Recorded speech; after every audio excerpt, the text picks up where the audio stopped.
Have you ever been to a social gathering, a networking event, with the goal of meeting new people for your business? How does that typically go when you do that? For a lot of people, it's not a good experience. They hand out business cards, they meet people, they try to introduce themselves, and worse, they give that prepackaged, quote, elevator talk, which typically goes nowhere. Maybe that worked 10, 20 years ago. It doesn't work anymore because people they have their guard up. They don't want to hear a predetermined sales pitch before they even know who you are. If you experience those outcomes enough, how does that leave you feeling about going to future gatherings? When I ask this question of audiences, they will say things like frustrated, anxious, fearful, or even angry. Nobody wants to get beat up time and time again with poor results. And what's the ultimate outcome of this? For many people, it could drive them out of business. Is there a better way? I believe so.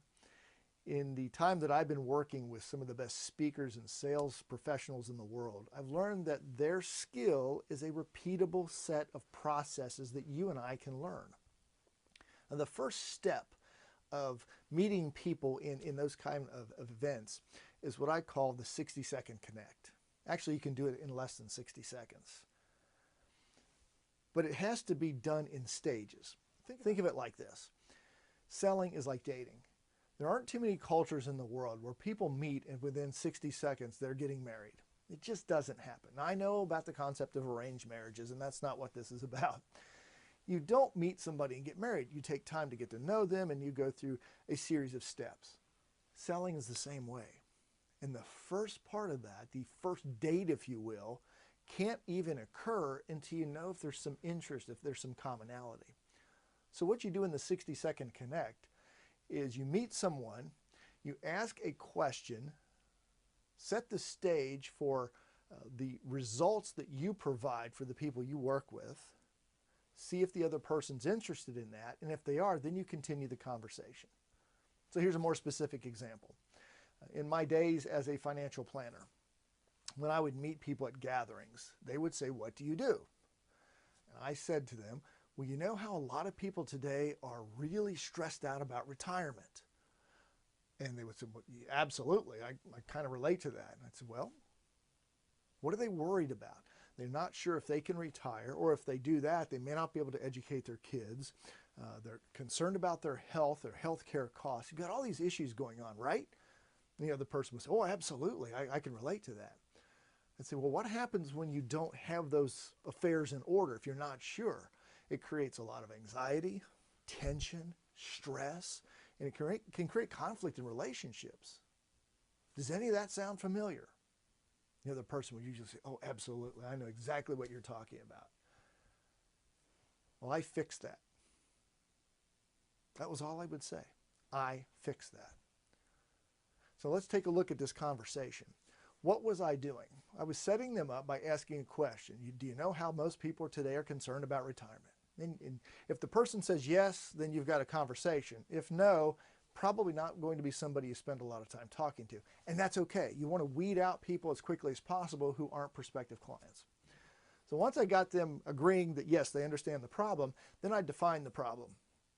Specific areas, college for their kids, worried about health care issues, and just outliving their money. They typically agree with that. Once they do, then I want to hit the emotional aspect. It's fear, it's anxiety, it's frustration. If you've got them agreeing with that, they may not be telling you this because they just met you. They're not going to just open up to a stranger, but they have those same concerns. You've tapped into an issue that they're worried about. Now that you've got them emotionally involved in the conversation, you simply say, "I fixed that." Or you could say, "I solved that," or "I correct this." Something along those lines. Now the key to that phrase is when you're done, you've got to stop talking. Shut up. Whenever I make that statement and then I pause, I get one of three responses. One is, that's interesting. How do you do that? The second is, really? Could you tell me more about that? And the third is, okay. The third is not the response you want. But again, if the person's not really interested, you know quickly. It's taking you less than 60 seconds to determine, socially, I might want to talk to this person, but this is probably not a prospect for my business. Let's move on. But once you have if you get one of the first two answers, you've got somebody who's interested, and now you can move on to setting up a first date or first appointment, if you will. So that's how you get somebody interested in what you're doing in 60 seconds. Tap into their world. Talk about an idea that they're familiar with, tie it to some emotional reaction, and then continue the conversation. If you'd like to know more about how to create in 60 seconds, feel free to check out book 1 of the Kindle series, Sell More with Stories. There's a link below this video where you can get that book. See you in the next tip.